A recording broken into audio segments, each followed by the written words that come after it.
Welcome to Homeschool Your Way. I'm your host, Janna Cook, and Bookshark's community manager. Today, I am joined by Sean Killingsworth. He is the founder of the Reconnect Movement. He is a former homeschooled child who is now in college and has a passion to see his generation reconnect as humans in this digital age. Sean, thanks so much for being here. Absolutely. Thank you so much for having me. I always love to feature students who have successfully had some really good traction with homeschool and then have gone on to the public education arena, and kind of a pat on the back to those who choose to homeschool their kids that it does work and their children are prepared for the things out there in the big, scary world. So why don't you just kind of walk us through a little bit of your journey of homeschool into now where you're at, and then we'll get into the Reconnect movement. Yeah, absolutely. I grew up as a homeschool kid. My mom homeschooled me until I was in fifth grade. And I eventually was just kind of like hearing about school. And I was like, you know what? I really want to be around a bunch of other kids. So I ended up going to private school and then public school, had a great experience there. But I actually really, really value my time as a homeschool, and now I'm in college as well. And I really value the time I spent homeschooling though, because I feel like my peers in public school didn't have the same experience as a younger kid that I did when I was just homeschooled, and I genuinely loved learning. I learned for the sake of learning was my experience. I didn't have to play this game of tests and deadlines and grades and taking all the fun out of learning and like learning things you're interested in. So my mom always kind of did a good job of helping us learn things we wanted to learn. So it really helped in my journey of lifelong learning. Now, when you were in the private school and then in the public school, did you have moments where you were like, why did I choose this? Why am I not homeschooling? Yeah, definitely, especially on the transition, because when I first made the transition um between homeschool to private school, it was, well, actually there was a 2-week period where I went to a public elementary school, and that was really tough because my teacher was kind of like, she was just a shaming individual, wasn't, I kind of went from my loving mother to like a teacher that kind of led the classroom through like shame and kind of things like that. And that was really tough, really abrasive. And I was like, that's a really negative environment to be thrown into. And then we kind of transitioned to a public school, and it was a kind of a little better. But there was definitely times where I was like, man, like this is harder than it needs to be, because I knew that I had had the experience beforehand. But you're always trading problems for problems, and there's positives and negatives of both, and things I love about homeschool and things I loved about my experience in public school. As a homeschool high school graduate, I guess myself, I didn't have the contrast as I was in my teenage years. That's what I did. And so when I've had my own children and I've put them, we chose to do some public school. And there was times where I was like, again, like you said, like, why are you, this is so much harder. Like, this could be, I don't get it. Like, why would you choose to do this? And now with our youngest, we're kind of in that we want you to be able to choose, because we believe that when you're vested into your own learning, right, you can't blame me like, oh, mom's making me do this, mom's, school's making you do this. Mm. And so, there's days where she's like, man, I should just homeschool 100%. And then there's other days where she's like, I should go to public school 100%. And so we just keep saying like, what is it you want? And she's like, I'm 14. I don't know what I want. Quit asking me. Yeah, yeah, yeah. It's definitely it's an interesting thing, because there's amazing things about homeschool and there's amazing things about public school. Like when I got to public school and I told people I was homeschooled, they were like, "So you got to like eat lunch whenever you wanted and like have snacks all the time?" And I was like, "Oh yeah." It was like you could go to the bathroom whenever, and I was like, "Yeah, yeah." And I was like, so there's like certain things, like those are small things, but like there's absolutely a give and take with both. Yeah. And one is not necessarily on a whole better than the other. It really is. I mean, like our podcast said, it is your journey. Like what's going to work for you and your family. And some years it works great and other years it doesn't. And so that I love that people get to choose. And I love when people invite their children into that process to get feedback on either side. So I'm ready to delve into this movement of yours, the Reconnect movement. I am so intrigued by your perspective of what has been going on in our society that I think does touch the homeschool world quite a bit. We are not immune to what social media and the pitfalls that that can bring. Although, just like you had said, there's positives and negatives to everything. So, why don't you just start with why this movement? You were, you had the idea to start it. Like, what precipitated that? Yeah, absolutely. So for any of your listeners that are just now meeting me, the Reconnect movement is a movement I started in my senior year of high school, essentially just an initiative to bring people together to spend time and hang out in a group without any phones present, to kind of enjoy what socializing can look like just without our devices present.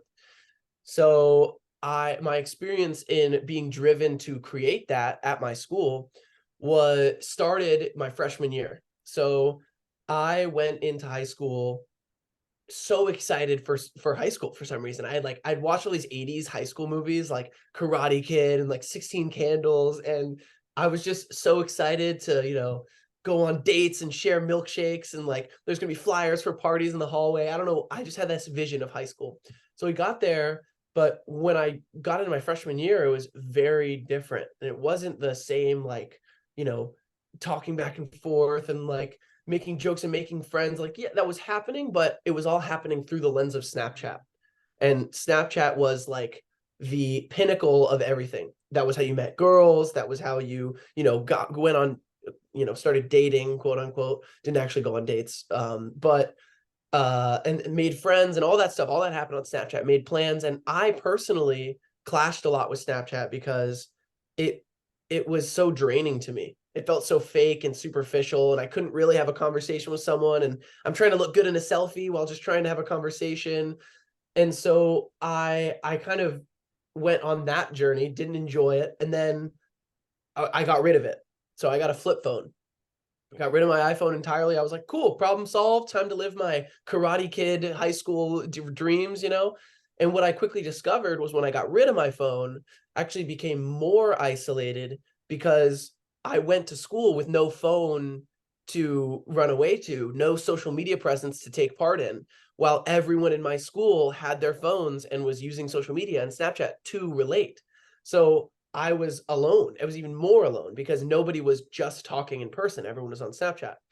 So I realized that just me putting my phone down wasn't enough to create what I needed, because whenever I looked up, I just looked up to other people that were looking down. So in that moment is when I knew that it had to be a group of people that all shared the intention to put away their phones when they were together. How was that received? Negatively, to be honest. Negatively at first, at least maybe that's just what I paid attention to. There were absolutely positives as well. So it was definitely a give and take. So there was at one point a account making fun of what I was doing. I had a little mini podcast where I interviewed some girls who heard about what I was doing and decided to delete Snapchat. And so I was like, oh, and that we were just talking about it, and I found it really interesting, their responses. And so I did a podcast interview with them and posted it on YouTube and posted on my Instagram. And a bunch of people in my school watched it, and this person created an account called Unconnect Movement and followed all the people that followed Reconnect, and then like posted this thing like making fun of our podcast, saying like phones are good, blah blah blah. So there was that aspect of it where people were like, this is dumb, who cares, it's high school, so people do that. But there were also people who messaged my Instagram, the Reconnect Instagram that I made, which seems ironic, but you got to go into the matrix to pull them out, right? So there were people who message saying, man, like I go to this high school. I wish someone was doing this at my school. Like I wish everyone could think this way. Phones are keeping us from each other. We want to be able to talk. And people reached out with their experiences. Absolutely. So it was like I was speaking to other people who had an experience like me. Sometimes as a parent, and I think that's one of the great things about us having this conversation, so parents can hear the other side of it, because when you and I were talking before, you're explaining this. We'll talk about this oasis that you saw, and I can't connect with it. I don't understand it, because even though my peers, busy moms, coworkers, friends, we all have phones. And I think primarily we text, right? Like that's our biggest, like we think, oh, we need to put our phones on. We're texting too much. But it really is, it's not the same. We still meet in person. We go for coffee, we go for hike, we do stuff together. So I have a really hard time envisioning this generation that is so, in their phones are part of it's an extension of who they are. So when you're talking about this and you're trying to explain to parents, so I think that your message definitely resonates with your generation, because they're like, yeah, someone finally is explaining how I feel or why I feel that. And as parents, we're like, why do you feel that way? Just put your phone down. Like, this is dumb, like go outside. I don't understand. So let's just talk about like awareness. Like what do parents need to really understand to help them themselves kind of reconnect with their children who are maybe not even aware that this is happening to them, this disconnection? Yeah, absolutely. It's a fantastic question. Like, perfect, because it's exactly one of the largest issues here is the unawareness and and not ignorance in like a bad way, like, oh, you're ignorant, just like ignorance to the problem. Because I was ignorant to the problem when I first faced it. I thought if I got a flip phone, the problem would be solved and I'd be all good. And that's where most people go. Most people's first instinct is, oh, well, just put your phone down, and you'll be fine. But what Reconnect speaks to is when you put your phone down, there isn't anywhere for you to go to socialize. So it's not like you put your phone down and then you join back into this bustling social life, that, oh, it's just waiting there for you. You actually put your phone down and it's like really hard to talk to people because people are so using their phones so frequently. And in person, the place where you are meant to, put your phone down and go back in, the in-person social landscape is so affected by phones, because when someone is on their phone, how are you going to talk to that person? They're just screaming like, get away from me, I don't want to talk to you, just like, with their body language and their social cues without saying anything. Even if that person would really want to talk to you, they're showing you that they're not like open. So that on a mass scale has created this new environment, which I've called the wasteland. And it is a wasteland of social connection, because we are ignorant to the problem that we're all creating, because my generation just kind of adopted these apps as an extension of ourselves without thinking, like, oh, these are cool, great. Meanwhile, behind the scenes, they're all, designed to addict us and take as much of our time as possible. And none of us are really aware of that either. Most of us aren't aware of that either. So we're being affected by these apps so deeply. And it's gone to the point where it's affected the interweaving things that are supposed to host connection. So the things that are supposed to host in-person connection, like for example, walking into your school courtyard and like looking for somewhere to sit. Like if there are people having a conversation, maybe you could join into that conversation. But if you're walking into a courtyard and everyone's on their phone, it's like, wow, I genuinely am alone. Like there's no one for me to even like approach, So the wasteland is created because of it's an environment. So that's the key distinction, like you're saying. So to speak specifically to your question, what do parents need to know about this to kind of shift that perspective? So it's not about a kid's screen time, a kid's, how much they're on their phone. They're watching YouTube, even that Instagram and YouTube are addictive. That's not even really the problem. The real problem that I'm addressing is bigger than those factors. It is the environment that has now set in because these devices have been adopted. Because these devices aren't going anywhere. They do a lot of good things, and there will be a net positive. But right now, it's the environment shift to an online social environment rather than an in-person social environment. You had mentioned, the environment, and I had heard you say on a previous podcast that when somebody even is in the present with you, so I'll say parent child first. Yeah. Parents will talk to their children while their children are looking at their phone, right? And vice versa. I feel like that's kind of an etiquette thing. Like people just, it's your family, so I don't care what you're looking at. Hey, I'm talking to you, and even if you don't look up, I'm still gonna make a connection. So right there, I think it's hard for parents to realize that outside of the home, there's a different dynamic. So kids aren't going to just start talking to their peers. If that phone is in their face, that's a big wall that I don't Mhm. think necessarily as a parent I understood, because if my kid's talking on the phone, I'm just going to talk over it. It doesn't matter, right? And I know my kids will do the same to me if I'm on the phone. So that's an interesting distinction I think that parents need to be aware of, that it isn't just how it is at home. It's different. It's intimidating. And then when you are in a conversation, if someone gets a notification and picks up their phone, what that now communicates. Oh, I'm hurt. stop. Like you're not important, right? You something else just came up. Now, sometimes again as a working parent, my kids will be like, I was talking to you. And I'm like, I know, but technically I'm in work hours. So you're going to have to stop. So again, Mhm. I think parents just kind of think differently when their children are interacting. They just assume that that carries over into their social world, and it doesn't. That communicates to a child, an adolescent, a young adult, oh, something better just came up. I'm not important, or and now I need to pick up my phone because now I'm staring at you and you're on your phone and it's awkward. I mean, there's so many things that I think we just take for granted. Mhm. It's just a human thing. It's confusing. It's hard, because one of the ways that it shows up for me the most consistently, and it was so frustrating when I was kind of dealing with this and wrestling with it with my flip phone before I had started Reconnect and I was around my friends, they all had their phones, was I would be in a group of people and we would all be, supposed to be, we got together to hang out. It's like all my friends and we would be sitting around, we'd be joking or whatever, and then all of a sudden, someone would go on their phone, and then another person would kind of see that, and then they would go on their phone, and so there might be a group of 5 people, but now there's only 3 of us because 2 people have left, they're gone, and now there's only 3. So I would always think, and sometimes it's only 2, sometimes it's, and I've even found myself, especially when I had a flip phone, I was alone. I was like, everybody's gone. What happened? And then how am I supposed to break that? What am I supposed to say?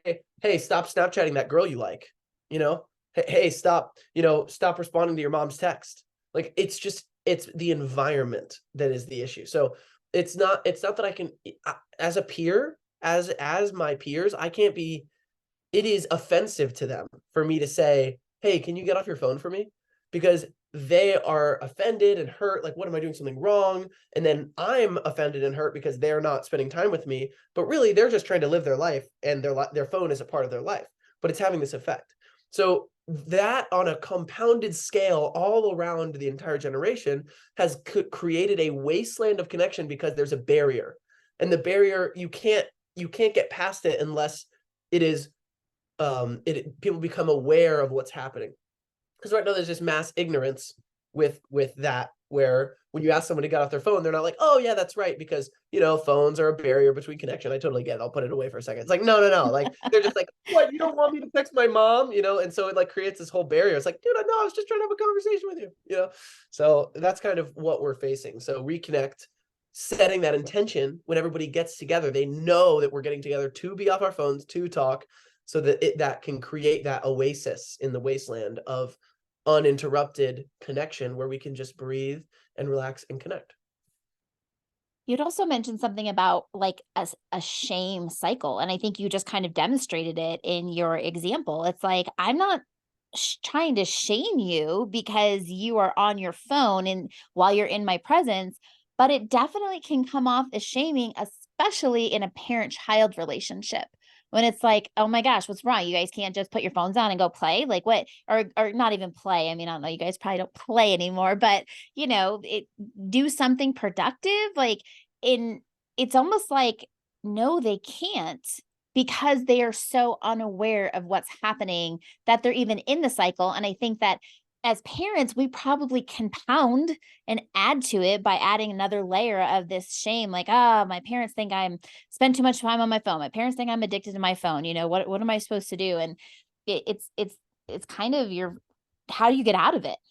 Yeah. It was so there's a disconnect there. This is a really important thing, I think, for parents to kind of get in the perspective of and try. And I know it's tough because it's kind of like you don't know what you don't know. So it's so foreign to a lot of parents because you guys just didn't grow up with these devices, and it's such a new thing for the whole world. But our generation is the test dummies. We're kind of the first ones to have it growing up. So, like I said in the past, if I'm asking my friend to get off his phone, he could be talking to the girl he likes on Snapchat because that's where you do that now. He could be having a conversation with his long-term friend from Michigan, where his best friend from his last school he was at. He could be listening to music, which he loves to do. So it's like you said earlier, it's an extension of us. So with to understand that it's not just some demon act, whenever you're on your phone and someone's trying to talk to you, like let's say parent child, like child's on their phone, the mom or parent wants to talk to them, rather than just seeing it as a complete barrier, like having reverence for what that means to your child, because that device is your child's social life. If you were to, like, a lot of parents take their kids' phones away, taking your kid's phone away and grounding them in that way would literally be like if you were in the 80s and you were like, all right, you're not leaving the house for a month and you're not allowed to see anybody. Like, that is literally what it's like, because you go back to school without a phone, immediately you're isolated the way I was when I had a flip phone. Everyone's making all the plans to hang out in Snapchat group chats. Everyone's talking and catching up by seeing each other's Instagram and Snapchat stories. So you are excluded from your social life entirely. You don't know what anyone's doing because everybody's already caught up before. No one has to go to coffee to catch up. So everyone's caught up from their stories and their Snapchat and their Instagram. And nobody really like talks because they've already talked on Snapchat all day. So it's just like the level of importance that a phone truly does carry, and having reverence for that fact is important, I think, probably as a parent, to kind of be like, all right, hey, like, is there something that you can wrap up, or like, what are you up to? Like, what are you doing? Like, have some curiosity, like enter into what's going on. And you might find that they're just like endlessly scrolling on TikTok, and then you can, set boundaries from there. But if they're like, talking to their crush or like something like that, like that's not something you just want to shut down. But it's through this interesting, weird medium where you're like shutting everybody off from the outside while you're doing it. So it's confusing, but it does carry a lot of importance in kids' lives. I liked that you had mentioned to offer alternatives.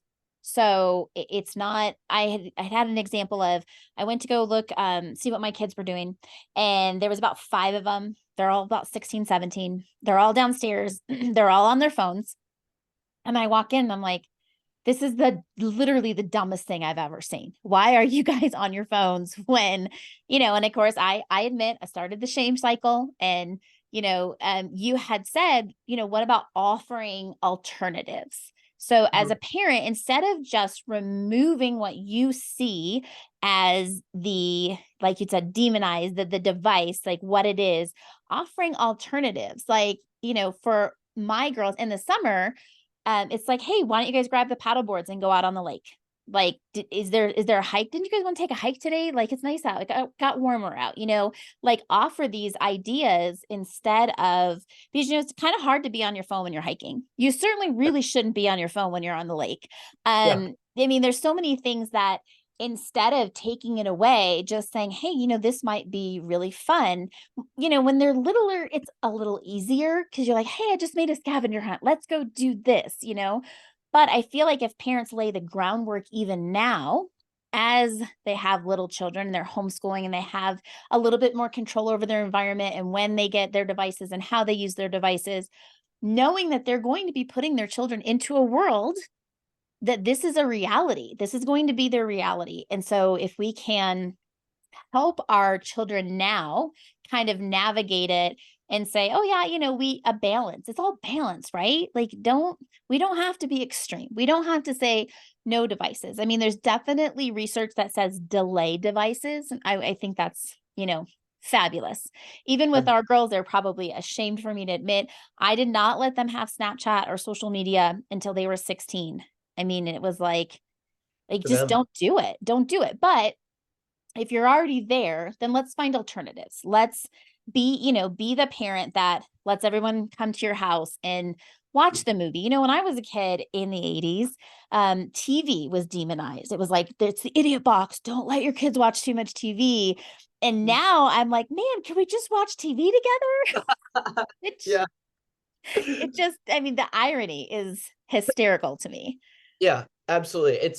I mean, that is definitely a key thing. I'm glad you brought it up. And it's because it's wild for parents to imagine, but the level of, change that has occurred in social structures, like for kids now and even high school, adolescents, like, as you're a kid, it's like, oh, play outside. When you're a teenager, it's like, let's talk, let's hang out. Like that's what people want to do. They want to like talk and hang out or whatever.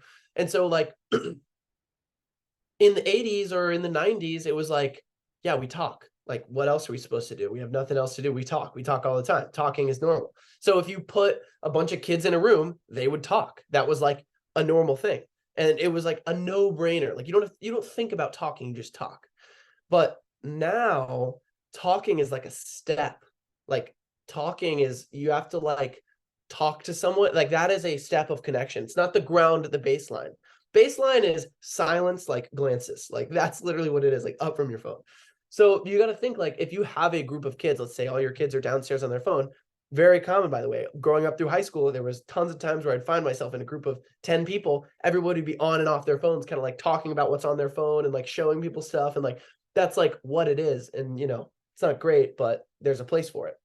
So if you just, depending on the group of people, like if you have a group of 5 kids and you take away all their phones, just like snap, they're all gone, they're going to be like, they're literally like probably not going to know what to do. I mean, siblings might be different, but like genuinely that is a thing. Like you can't just put them together and they'll talk. Like that's why alternatives are so important. And that's why at Reconnect events, when I host these at colleges, so I have Reconnect clubs at Rollins and at UCF, and I'm starting up another one at UF in this coming spring semester. And whenever I have events with college students, there has to be a thing.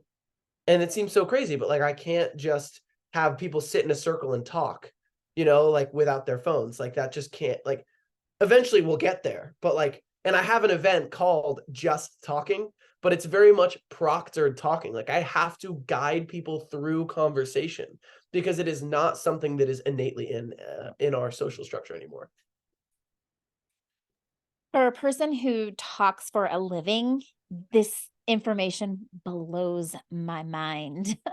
It But I do believe that I can't be the only parent who this is news to us, right? Like we just it isn't our culture. It's not how we grew up. And I think every generation says back in my day, I think that's part of right. like it's just part of life. We all are going to do it. Mhm. But I think that, like you had mentioned in the beginning, the jump with technology has been exponential to we can't keep up. And so the jump between our generation with the generation before us, the gap wasn't that big, right? But now all of a sudden it feels like there's this chasm that has come in between us. And again, if we are just talking about parents who have younger children, they are still going to be peers with this situation. Like it's not going to go away. And so you had mentioned too to create community without phones. So kind of walk us through what as a young person what that would look like for parents with younger children coming into this. Absolutely. So there's different levels of what can be done because not everyone has an extra tons of hours to like get together a whole parenting group that creates like no phone hangouts for all of your kids. Like that's not always so feasible. It's really hard to plan that, and it takes like a really strong leader that wants to do it and take a lot of time out. So if you can't do something like that, because that would be the pinnacle, it's like one parent being like, I'm holding space once a week for us and all of the parents to get together and hang out without their phones and all the kids to hang out with no devices, because it has to be a group. The group is the thing, because then eventually the kids will start playing. Because I noticed that at Reconnect events too, is like at the beginning, everyone's kind of exchanging glances, doesn't know what to say. But 20 minutes in, after everybody's realized that talking's okay and talking's safe, they have a blast and they love meeting people and they don't want it to end. So you'll know like that'll happen, but it has to be a group and nobody has to have fun. So that would be like pinnacle, creating that oasis once a week or once a month or whatever. But not everybody has the time for that.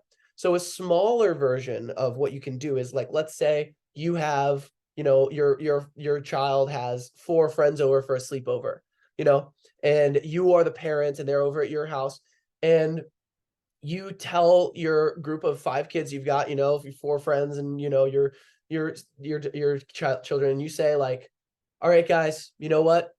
You might hate me, but you guys got to go take a hike, and I'm gonna hold on to your phones or something like that, or maybe like talk to the parents. And I don't know how that necessarily would go over, because I'm not a parent. I don't know if other kids can fight that, but I think if you're a parent and you're like, hey guys, 1 hour, you guys hang out without your phones. And then you just play the bad guy, and then maybe get in with your kid and be like, hey, like this is gonna be great. Like you guys will have a great time if I don't allow you guys to be distracted by your phones. Just trust me. And then you be the bad guy for your kid. And then maybe your kid could be in on it and be like, all right, guys, come on, like let's do it. And then they would the goal though is to create that space, because once they're in it for an hour, it's going to fly by. They're not even going to notice that their phones were gone in 20 minutes after they're having great conversations. And so if you can do that for, you know, the goal would be longer than an hour, because then it'll really set in, because that 2-3 hour mark is when time just disappears and they like really forget about the distractions. But that would be probably the small version of creating like that mini oasis, because they'll remember that. They really will. Like I was talking to Joey and Heath from GoRO, the phone box, and they were talking about how their daughter like kind of has been a leader when they have sleepovers. It's like, guys, let's put our phone in the RO box, and they'll just stay up all night talking. And all their friends are excited to come over and do that because they've had that good experience before. So that'll plant a seed with your kid and their friends that like, oh, this is pretty sweet when we hang out without our phones, because they'll come around. I think back when I was a kid, my parents didn't want us playing video games. Like our biggest problem was like in screen was like a video game or TV. And I know that with my girls, when I have suggested alternatives, I'm like, don't you need to exercise? How about we do Just Dance? Why don't you guys put in Just Dance? Or don't you guys have Mario Karts? Like I'm encouraging my kids to do the things that my parents discouraged me from doing. And yet this is where we're at. And then I can hear them laughing, and they're having a good time. And so I think that another suggestion is just board games. I mean, you let those kids start playing Monopoly, you've got 2 hours to 3 hours right there, right? If you used to say, hey, this come sit at the table, we're going to start a board game. Your phones can be on the counter. If your parents need you, I Right. would say as a parent in this generation, maybe go and talk to the parents prior to Sure. Yeah. enforcing something in a sleepover or something like that. But same thing, like, hey, I say at our house, like, hey, at our house, we don't have our phones at our dinner table. And we definitely have that house where like we have meals with our kids' friends. Like people come to our house at my house, there's a meal every night of the week and it's on the table. And so I have had no child say, I can't do that. What do you mean? What do you mean I can't have my phone at your dinner table? I mean, people are respectful. They understand you're not asking them to do something that is harmful, but it is creating that space. And so we end up having these ridiculous conversations, intergenerational conversations. We have friends that come from families that have opposite views of ours. And so we really encourage them like, hey, if you don't agree with us, that's okay. Like tell us, you don't have to just mimic what we're saying. Yeah. That can actually bite you in the butt with your own Okay. kids as they get older, because you want them to have their own opinions, but then that can get a little crazy. But we've Yeah. never had an argument at our table with guests. You know what I mean? Like Right. we've had our kids' friends there, and they keep coming back. And so it's those small little things that if people see that your family is doing it, I know that is something as simple as just having dinner. Like not everyone gets to have dinner every night at their table with their family. That's just something that we always did. It was modeled to me as a kid. We've modeled it to our girls, and they're like, do you know how many of our friends don't have dinner together as a family? Like this is like countercultural to them. And I'm Yeah. like, that blows my mind, but okay. I'm glad that we can create space for them to come see that. And so it's funny because I think as parents, we want to implement these great ideas, but if we're not willing to model it ourselves, it's really hard for our kids to have a buy-in. That's a good point. I haven't thought about that perspective. So there, I'm sure there's lots of playful ways for you to integrate you as well into the no phones. Like maybe that would actually help if you're asking them to hang out without their phone. Like you know what? All right, I'm gonna, maybe you lead like a little arts and crafts or a little makeover thing with them where you give them you get a bunch of crystals and stuff and you kind of show them how to make something in the something like that where you're like, all right, I'm putting my phone away too and we're all going to do this, and you kind of create a fun container for them. Or maybe some families have like a boat or something where they're like, all right, we're going to do like a lake day, we're going to go out on the tube or something like that, and I'm going to leave my phone, we're going to leave our phones, and probably a good idea to check with the parents before doing something like that, when children are involved and stuff like that, because, you know, we survived, you guys survived just fine without phones. But now with this sense of security with a phone, people get uncomfortable without having their phone. But I would say also when you're doing something like this, I think that the real magic is when the kids can kind of feel like they are choosing it themselves. So because for example, if you're at school and your teacher tells you guys to put your phones away, all you want to do is grab your phone, not even because, you don't want to spend time with your phone, but just because like, man, I want to have my phone. I want to text my friends. It's like, you can't tell me what to do, that kind of thing. But if you can find a way to foster that where they enjoy the time without their phones almost of their own doing, and even if you kind of help guide that, but if they end up there kind of like enjoying it on their own. So like rather than dinner, which is dinner's amazing, like no phone dinner, that's going to be my practice whenever I have kids, absolutely. And if you can try to find a way to give them the gift of hanging out amongst themselves without their phones for a little while and try to give them an activity to do, and maybe tell them, hey, by the way, remember the entire time you're going to be there, I'm not going to have my phone either, and maybe you go do something with your husband and you guys hang out or whatever without your phones, and then you guys check back in. But if somehow they can experience it on their own peer socializing without phones, I think that's where the real magic is as well. I agree. I'm been super excited to have this conversation with you just to really get these ideas out there and get parents thinking, because like you had said in the beginning, we don't know what we don't know. If we're unaware that this is happening and it is no fault of our own, we're parents who work, who are raising children, who are trying to be involved in society, that we produce active members as we are, raising our children. It's first and foremost an awareness. And so I just want to thank you so much for what you have contributed to your communities, and that you're getting this word out and this movement is growing for other people. I love that if we can get it moving on, upstream with this next generation that's a little bit younger, that maybe they won't have the same struggles or as deep of struggle as you have had with your peers. I think that prevention is obviously the best policy there is. Before we go, Sean, do you have a homeschool hack you can share with our families? So first off, I want to thank you for what you're doing with Homeschool Your Way, because homeschool is a beautiful thing that is, not everybody has gotten the chance to experience, but is an absolute staple in who I am. And I am so thankful for the time that I was homeschooled. And I thank you so much for, encouraging families and being a resource for families to give their kids that experience. So thank you as well for that. And homeschool hack. Um, I would say playing outside is my homeschool hack, because while I do remember, the love of learning and feeling uninhibited to learn whatever I wanted, what really genuinely sticks with me as well is just all the playing outside.